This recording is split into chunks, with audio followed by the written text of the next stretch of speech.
kehidupan apapun yang mengalami kematian di dunia ini adalah singkat dan penuh dengan penderitaan yang tidak dapat dihitung maupun diukur. Tidak ada alat apapun yang dapat digunakan untuk melarikan diri dari kematian. Setelah mencapai usia tua, maka kematian tak terelakkan. Bagaikan buah setelah masa akan gugur, demikian pula makhluk yang bisa mati setelah dilahirkan harus selalu menghadapi takutnya kematian. Seperti halnya dengan periuk keramik haruslah pecah pada satu waktu.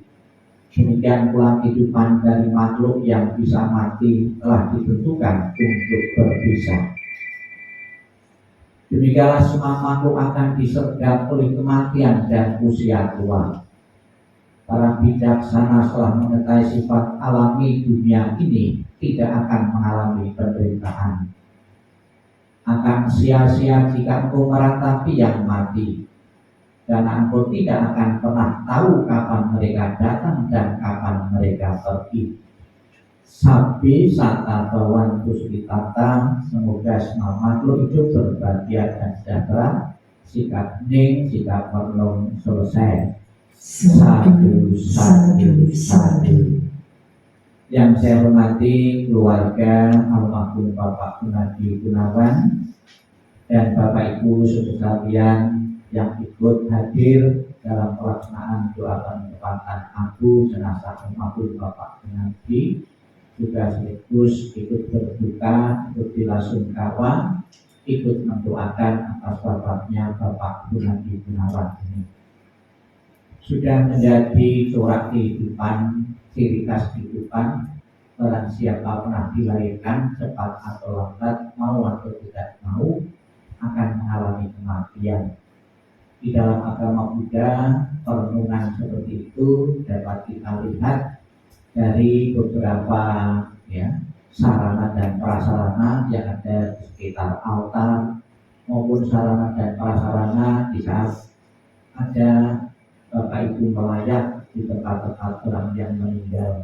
Di situ ada rangkaian bunga, bunga di situ sebagai simbol penghormatan kepada yang telah meninggal, kemudian sebagai tetap menjalin ikatan emosional dengan yang meninggal.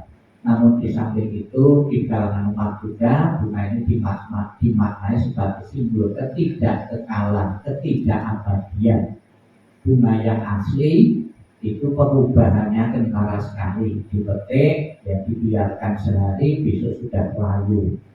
Demikian pula mengingatkan kepada almarhum dan kita yang hidup ini, itu tidak ada bedanya dengan bunga tadi.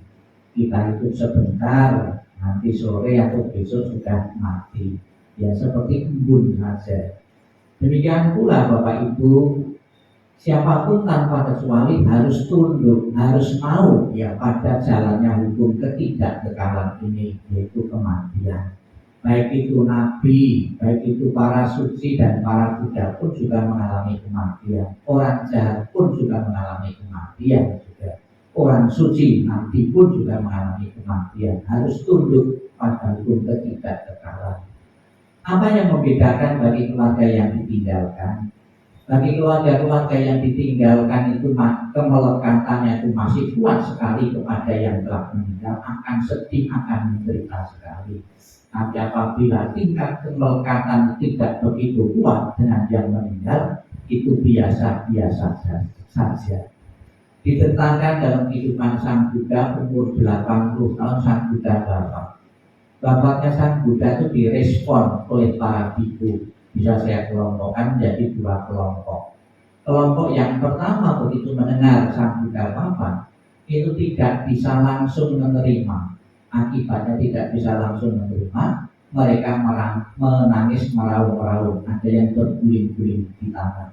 Terlalu cepat Sang Buddha wafat. Sang Buddha tidak boleh mati, masih dibutuhkan oleh dunia ini. Demikian pula halnya sikap batin dari keluarga ini pun juga pasti demikian. Terlalu cepat suamiku, ayahku meninggal, tidak boleh mati. Namun hukum alam berbeda. Ternyata kematian itu datang saja kapanpun kita tidak ada yang tahu. Ada yang mengatakan ada hal-hal yang rahasia di dunia ini. Yang pertama, datangnya kematian itu rahasia. Jodoh juga rahasia, rezeki juga rahasia. Maka Bapak Ibu, terutama keluarga yang ditinggalkan, agar tidak larut dalam kesedihan dan kepedihan, dan ini sudah terjadi kematian itu, maka segeralah menerima hukum kebenaran, hukum ketidakkekalan ini. Ada kehidupan tanpa kecuali orang tua kita yang kita cinta pun akan mengalami kematian. Yang terpenting setelah kematian, bagaimana keluarga yang hidup dan kerabat dan kita semua yang mengenal beliau baik langsung maupun tidak langsung memberikan dukungan doa.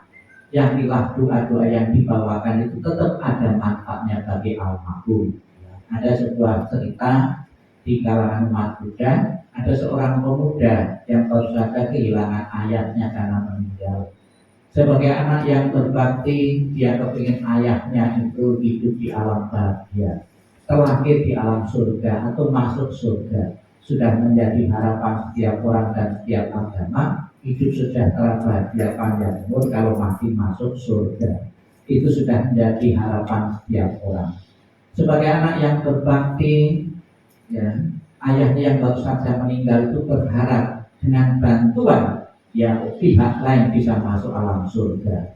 Kemudian pemuda ini menemui Sang Buddha. Ketika ketemu Sang Buddha, dia bercerita bahwa ayahnya baru saja meninggal. Mohon dengan kekuatan apa Sang Buddha, dengan bantuan Sang Buddha agar arwah ayah saya itu bisa masuk surga. Kemudian oleh Sang Buddha, pemuda ini dibawa ke sebuah kolam sambil suruh membawa minyak dan batu.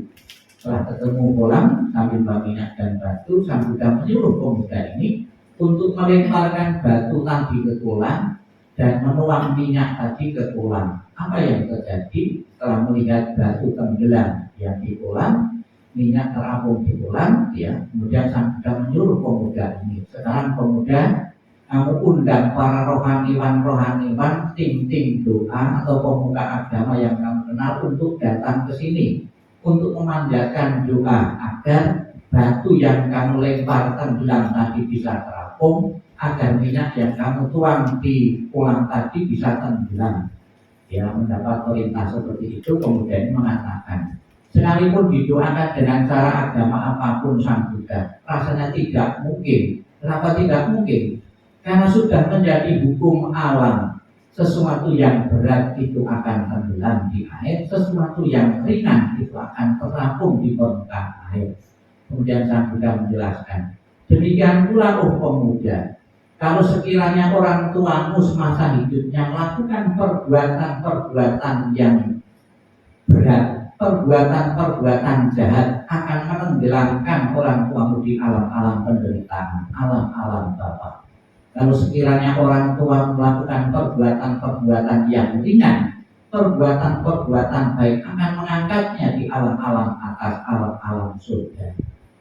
Bapak Ibu saudara sekalian, secara pasti kita tidak tahu. Saya seorang rohaniwan pun saat ini Bapak Gunadi di alam bawah atau alam atas, tidak tahu. Seandainya terlahir di alam bawah, terutama istrinya, keluarga yang mengenal beliau, pasti tidak tega. Kita akan berjuang mati-matian bagaimana arwah almarhum itu yang berada di alam bawah untuk terangkat di alam bahagia, alam surga. Apakah ada caranya? Kalau ada caranya gimana? Ilustrasi batu tadi bisa dipakai. Bagaimana batu yang berat tadi bisa berada di permukaan air? Ada caranya. Ditaruh perahu atau kapal. Ya, kalau batunya kecil ditaruh perahu, kalau batunya besar ditaruh kapal. Demikian pula Bapak Ibu, pembawaan doa-doa ya dari kemarin sampai saat ini nanti peringatan-peringatan itu dalam rangka membuat kapal-kapal bagi beliau, membuat perahu-perahu bagi beliau untuk mengangkatnya di alam-alam atas.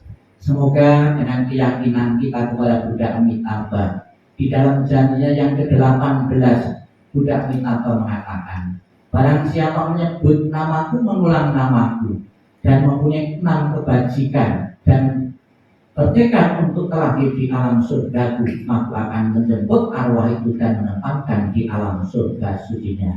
Semoga kebajikan yang dimiliki beliau untuk terlahir di alam surga bahagia benar-benar menjadi kenyataan, dan dukungan dari semua yang hadir maupun yang tak hadir segera mengkondisikan arwah beliau untuk terlahir di alam surga bahagia. Dan pada kesempatan ini kita akan menempatkan sisa kremasi perabuan beliau. Jadi unsur tubuh jasmani manusia terdiri dari beberapa unsur, ada unsur padat, air, dan sebagainya. Dengan dikremasi itu mempermudah unsur-unsur tersebut kembali ke asalnya. Ini sisanya sebagai tanda bakti dan hormat. Sisa kremasi ini akan tetap dijadikan objek penghormatan, bukan pemujaan, penghormatan kepada orang yang telah berjasa di tengah-tengah keluarga. Semoga dengan keluarga berkunjung di sini atau mengingat sini akan selalu terinspirasi kehidupan beliau terhadap ayahnya yang selalu bertanggung jawab membesarkan putra-putrinya hingga membentuk manusia seperti saat ini. Kita ucapkan selamat jalan almarhum Bapak Gunadi Gunawan. Semoga jalan yang boleh terang dan lapang, dan keluarga yang ditinggalkan sepenuhnya bisa merelakan, mengikhlaskan kepergianmu. Ditinggal kematian seorang suami, ditinggal kematian seorang ayah, bukan saja terjadi hari ini pada keluarga Anda, juga pernah terjadi keluarga-keluarga yang lain yang lalu saat ini dan yang akan datang. Satu persatu anggota keluarga akan meninggalkan, yaitu karena kematian. Semoga segera menerima perpisahan yang tidak diharapkan ini. Sadu, sadu, sadu.